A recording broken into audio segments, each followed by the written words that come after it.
Okay.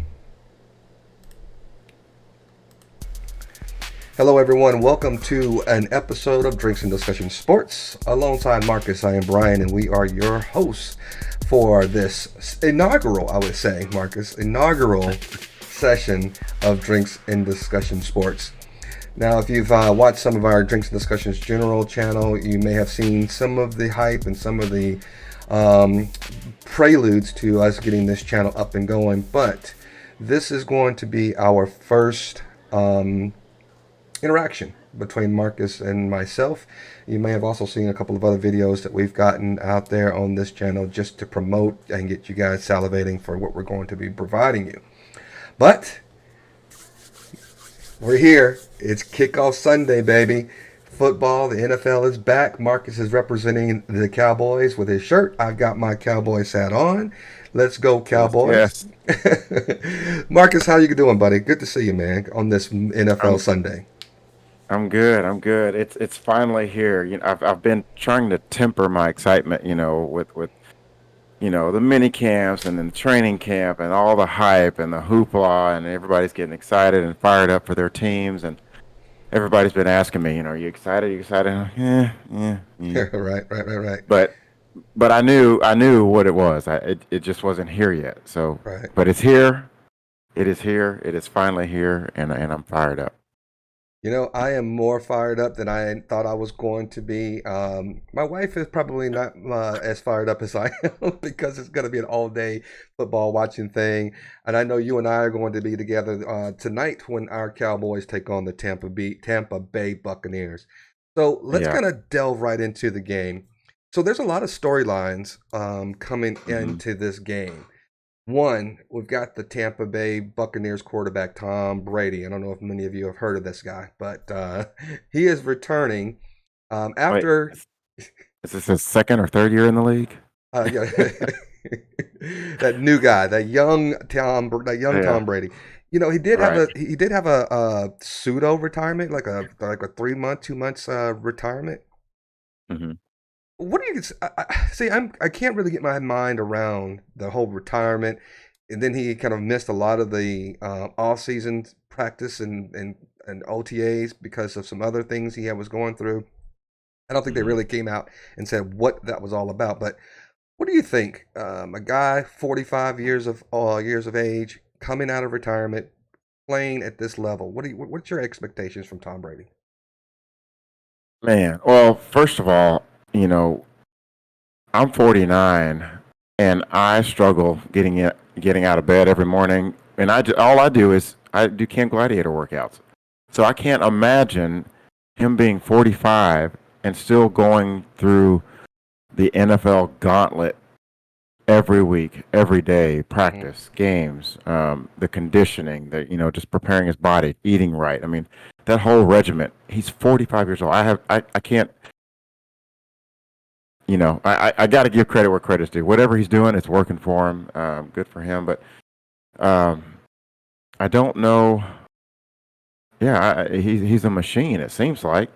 I wish somebody would pull the plug on him, but You know, it's funny. We are the same age, and I too find it almost fascinating that at 45 that he's still able to get hit by guys that are twice the size of you or I, yep. and continue playing at this high level. And for the majority, he's been relatively injury free throughout his career. And I think that's actually a testament to why he's been able to have such a prolonged Yeah. career in that position. I always say this, and I kind of put my foot in my mouth a little bit last year, but I think that there is a ceiling. And I think he's reached it. And I think he's going to start seeing Okay. because I just don't know if the body can continue to play at that high level at this age. And I think we will probably see a physical decline on Tom Brady this year. The game is faster, the players are bigger. Um, Yeah. the Tampa Bay Buccaneers have kind of a okay, but not the top notch offensive line going into the season either. Mm-mm. And as we both know, Tom Brady is not a mobile quarterback. Nope. So we see some hits on So, him. He might not be as healthy as throughout the whole season as he has been in the past. yeah. I you know, talking about getting hits on him, we've got a guy on our side that wears number 11, Mm-hmm. also known as Micah Parsons. Mm-hmm. Mm-hmm. He's in his second year. I don't think he's going to be as awestruck as he may have been last year in week one. Mm-hmm. So look out for him because he's going to be licking his chops. I do like, um, you know, I do like our defense. So I think they're going to get some shots on him. You know what? You kind of hit the nail right on the head because the defense is supposed to be to carry our team this year. Our Mhm. offense is going to be great, but we'll talk about that in a little bit. But as you mentioned, we've got Micah Parsons. We've got another middle linebacker that's actually, I can't remember his name off the top of my head. It'll come back to me here in a little bit. But Micah Parsons, Um, the guy who took over for Lee, oh, Leighton Vander Esch. Leighton Vander Esch, if he can stay healthy, also, he will be a Hmm. very good complement to Micah Parsons. Um, Yes. so I'm our defense is going to really show out. I think, and then you've got our number one, number seven. You got number seven, Hmm. cornerback Diggs, Diggs, Trayvon Diggs. Trayvon Diggs, and so I think we've got the keys of really having a top tier defense this year, and I think that might be the difference maker. Even though Tampa Bay has a good defense as well, but I think that might be Hmm. a difference maker going in today's game. Yeah. If we can, I think you said it just a second ago. I think the X factor will be our offense, and specifically that left tackle position. I haven't, followed it too closely to know who they're going to start at left tackle. I think it's going to be the rookie, Smith. Goodness gracious, I can't forget. Not Tyron Smith. Not Tyron Smith. Goodness gracious, it'll come to me. But I think they're going to start the rookie there at left tackle. So we'll see if old Mr. Prescott's going to have happy feet because Right. of that. But Well, you got Demarcus Lawrence also in the picture. Don't forget about Demarcus mm-hmm. Lawrence. Oh, That's who I yep, was thinking yep. about earlier. Demarcus Lawrence is also a difference maker on that defense. He will definitely be able to make a lot of people second guess double teaming Micah Parsons because you know you're going to see a Yes, lot of double teaming on Micah Parsons to yes, get him from not being yes. able to get to the quarterback. Anthony Barr has also joined on our team now for he was Hmm. a free agent. I think we picked him up in the offseason. Yes. Yeah, I forgot So about him. yeah, I think the pressure is going to keep Brady guessing. And for I those of think you so. and don't for those of you who don't remember, this is our second consecutive year opening the season against the Tampa Bay Buccaneers. Hmm. They beat us on the last second field goal last year, and I think the game was 31-29. Yep, I Um, think that sounds about right. we were close to really pulling that one off. But one thing I remember, I don't know if you remember this, but one thing I remember after that first game, Dak Prescott walking off the field and talking to Tom Brady, saying, "We'll see you guys again." Going into that playoffs, and we ended up having a pretty decent game season last year, and we just Hmm. couldn't do anything in the playoffs, which was very disappointing. But I think we still have a lot of good talent to get us to that playoff again this year. Yeah, I think we're going to have a good season. I expect us to make the playoffs. There's no reason we shouldn't. It's just, to your point, what are we going to do when we get there? But that's a long ways away. So we gotta handle week one first. Right. So let's talk about a little bit about the defense. I mean, the offense. We talked about the defense a little bit, but you and I have very, very different things of opinions when it comes to number four, QB4. Who's Uh, that? Who's? No, I'm kidding. Now, Dak Prescott to me is the leader of the Dallas Cowboys, no question. I believe he is the locker room leader, on the field leader of this team. I Yeah. still think he has the physical strengths, and I think he has the mental and the mental acuity to actually understand what's happening on the field and not just rely on his physical strengths. His football IQ is high, um, not as probably as high as the Tony Romo, but when you talk about comparisons. Tony Romo and Dak Prescott have a lot of comparisons. They've got a lot of good stats in the regular seasons, but neither one of them can really make a push when it came to playoff games. Hmm. What say you about this offense? Um, I, I am a little worried about the offense. I hear people, all the prognosticators out there talking about, this team's got to get back to what they do best, and that's running the ball. This and that. They got to use the running game to set up the passing game, and I say to hell with all of that. Let's just. It could be go from week to. It could be from week to week. Hmm. What is it that the defense is going to give you, and whatever it is that they're giving you, that's who your identity is that week. Right. Because we're not very strong on the offensive line. We cannot just line up and play smash mouth football. We Hmm. can't. We just don't. We don't have those. We don't have those horses anymore. And so I'm a little worried about our offense from a running game standpoint, and then from a passing game standpoint, I CD. I think CD is going to be fine. CD's going to get his catches. He's going to get his yards, but I don't think other teams are going to let CD beat them. Right. And then who else do we have? Gallup's not active yet. Hmm. We've got the rookie Jalen Tolbert. Tolbert. Uh-huh. Well, We but go ahead. but here's a second. Tolbert, I wanted to talk on him real quick. Tolbert is the reigning MVP of the Canadian Football League. Oh, I'm sorry. You mean Turpin? Turpin, Sir Turpin. I'm not Tolbert. Turpin. Turpin is the reigning. He's a rookie in the NFL, but he has been Yeah, playing in the Canadian Football League and has been lighting it up. So he's going to be wearing, of all things, number 9, 9. which is Romo's old jersey number. And so there's a lot of expectations coming out of that guy, and you have to put your defense and gear your defense to cover him as well when he's making those packages. Yeah. Yeah. Oh, yeah. No, I agree. And he should be very, very electric in the return game if teams are stupid enough to kick it to him. Right. So I liken him to be the Cole Beasley of our new offense. I think Cole Beasley was missed. We never really had a slot receiver, even though mhm. Amari Cooper could run those routes. Gallup can run those routes when he was healthy. CeeDee Lamb, I don't like CeeDee Lamb going running through the middle because he's not a big receiver, and I was Mhm. always afraid that he would actually get hit too hard going across the middle by one of those middle linebackers, and also disrupting his routes. I think until he gets a little bit more of that NFL weight on him, those NFL linebackers can push you off your route and disrupt the timing on some of those inside slant patterns. Yeah.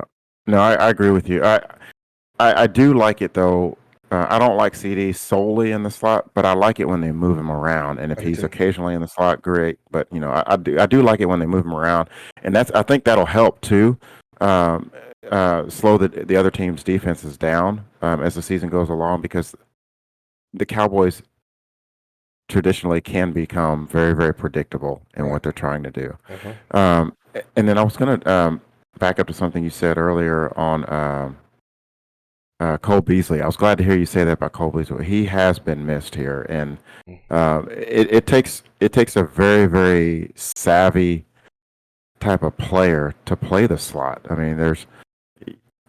Yes, you can have design routes and whatnot and design concepts, but you have to be savvy. You can't just be book smart to play that position. You got to be a little street smart to play that position. So Right. Now, my thing is, and they're talking about pressure, and I know you were talking about C.D. Lamb, and he, want to move him around, and people are going to be, maybe even doing a cover two, making sure there's a safety over the top on C.D. Lamb for those long passes. But eventually, when you have some packages dialed up by our offensive coordinator, what's his name? Um, Kellen Moore. Kellen Moore. Kellen Moore, I believe, has to show me something this year. He used to be one of those creative guys. People didn't see a lot of the things that he was doing, but he has actually become stagnant on the offense for me. A little bit Mhm. more, a little predictable, if you will, on Yes. his play Yes. calling. So when you've got some of these electric talents now on your offense, you should be able to disguise what you're doing and really make some really good plays down the field with a fast speed guy like CD Lamb and Turpin. I think he's a fast, small guy, but he's fast as well. So the field should be Yeah. open, and you've got Zeke, who's supposed to be healthy, and you've got uh, what's the other running back? Oh, Pollard, Tony Pollard, Pollard. Tony Pollard, who was also supposed to be running, doing some things in the passing game as well.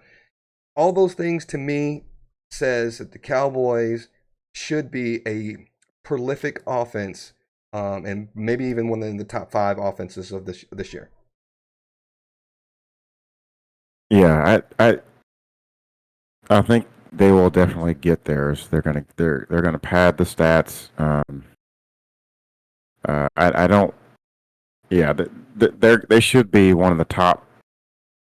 I think they should be at least one of the top 10 top 10 to 8 offenses in the league. Mm-hmm. But I just, yeah, I worry about them a little bit. Yeah, Right. I don't know. Well, I believe in Dak more than I believe in Kellen Moore. I think Dak can actually read the coverage and actually adjust his play calling at the line. I know Mhm. Kellen Moore is actually putting the game plan together, but I think Dak Prescott, I trust him more than I do Kellen Moore right now. But if we get out there and Yeah, we start fluttering out there on offense, I'm gonna start becoming more and more worried about our offensive play calling and Kellen Moore than I am going to be about Dak Prescott's ability to actually make the plays that he needs to make. yeah. I Let me also qualify. I like Dak Prescott. Hmm. I like him as a person, and I Lies, like him as lies. no, I like him as a person, Oh yeah, and I yeah. like him as a football player from the standpoint of what you said earlier, because he is. I do believe he is the leader of this team, and he has shown it, and he's proven it. And I will admit that if something were to happen to Dak Prescott, I don't want any of our backups to ever see the field Hmm. because Dak Prescott is this team. He is the best quarterback option on this team. Even, I may not be his biggest fan, but I'm not stupid enough to think that we've got something better. Right. Uh, so I need Dak to be great. Hmm. I need Dak to, Josh Allen. Josh Allen the other night went off. Yes, he did. And I don't need, I just need Dak to have a little bit of that moxie, that little bit of that savvy, that same savvy that Josh Allen has. Dak is a little still too robotic for me. Mm. I don't feel like he plays as fluid as some of these other quarterbacks. Hmm. I'm again, you and I disagree on this. I'm going to tell you, I like Dak. I love his ability to go out there and audible calls. Um, I do believe Dak, but based on his injury, sometimes gets a little too shy on actually running the ball when he actually has a lane to run the ball. Dak actually has to play smart in that aspect. So when you're getting ready to make a play, don't get in there and try to be a Lamar Jackson and take some hits. You got to go in there and gain some yardage and then get down and protect yourself.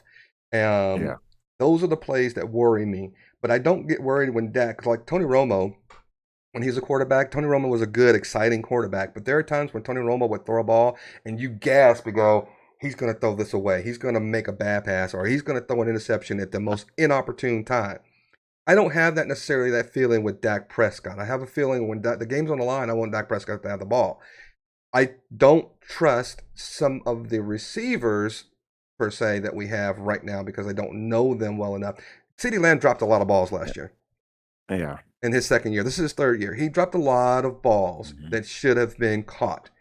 Um, Amari Cooper didn't show up in some games as well. When as a veteran, should have been able to take over some games.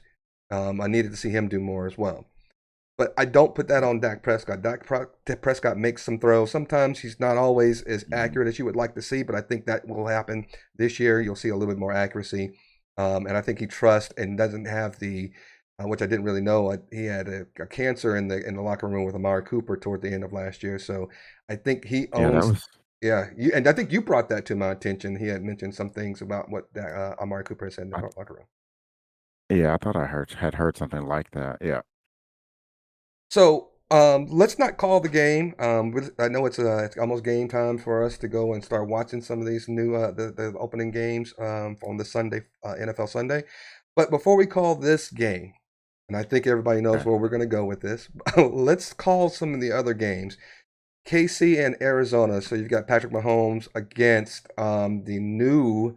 I think he's the second highest paid quarterback in the league at Arizona. Why am I forgetting his name right now? What's his name? Uh, Kellen oh, Moore. Not Kellen Moore. the local legend Yeah, from Allen, Texas, Allen, Kyler Texas. Murray. Kyler Murray. He should have been playing baseball instead of playing football. But anyway, let's go. Arizona versus KC, the Kansas City Chiefs. Who do you pick? I'm going to go with KC.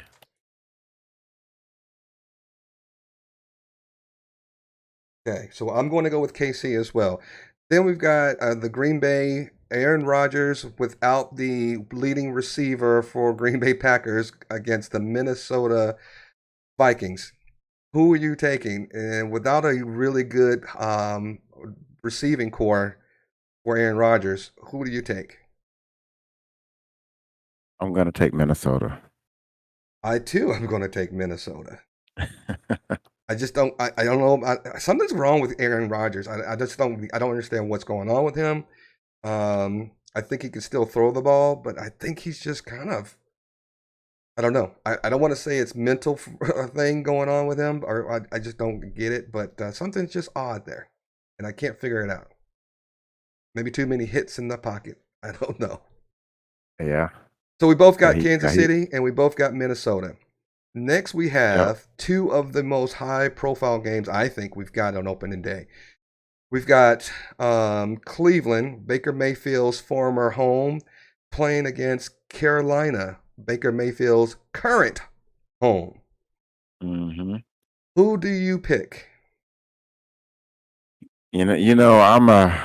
I'm a huge OU fan. Mm-hmm. So give me the Bake Show. I'm going Carolina.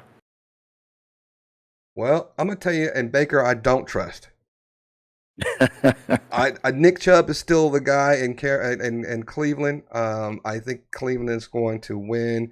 I don't know what the identity of the Carolina Panthers is currently, so I'm going to go with Nick Chubb. I trust and pick the Cleveland Browns over Carolina.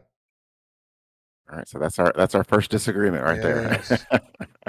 And then we've got the Monday night showdown: Denver Broncos against the Seattle Seahawks, which is, by the way, Denver has now the former starting quarterback, winning Super Bowl quarterback of the Seattle um, Seahawks, um, Russell Wilson, who is Yep. now playing in Denver. So, who do you have in Denver with the former Seattle Seahawks quarterback, or do you have the Seattle Seahawks with? I don't even know who their quarterback is. Who is the I, quarter? I Drew, is it Drew Lock or I don't know. No, no, I'm no, no, not no, no, no. sure. It's not Drew. No, it's not Drew Lock. It's gonna be Geno Smith and I That's know this right, Geno Smith. That's right. because my son and I went to that last preseason game here in Dallas That's right. when they played the Seahawks, and Drew Lock threw like 3 or 4 interceptions that day. Mm-hmm. So Pete Carroll came out right after that game and said Geno Smith will start week 1. But at the end of the day, look at the body of work from Geno Smith. I just don't trust that guy. So I'm gonna think we're gonna be on the same page. Who are you picking on that game? I got Denver. We both got Denver. Yes. Yeah.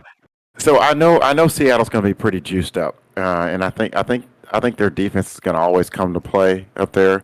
And I don't know how the offense is going to look with Russell Wilson. I just Mm-hmm. trust Russell Wilson more than I do whoever's at quarterback for Seattle. Absolutely, I agree with you. Um, so we're only difference on that Cleveland Carolina game. Everything else, other games, we are tied on. But we can't leave without putting our final votes on who wins the game. And I know I will see you tonight during this game, but tell Yeah. everyone who you are picking. Cowboys versus Bucs tonight, 7:20 p.m. Central Standard Time. Prime time. Who do you got? Prime time. So you touched on something earlier with Tom Brady, and he had taken an 11-day hiatus from the team earlier during training camp, and nobody really has come out and said why or whatnot. I have recently heard some rumors or some murmurings that he might be having some issues with the wifey, Mm-hmm. and I don't know that that's confirmed. That's just the murmurings I've been hearing, and she might be a little upset that he came out of retirement because he was supposed to have retired to spend more time with the family. So Mm-hmm. Mm-hmm. I think Tom's going to be a little distracted week one. Give me Dallas.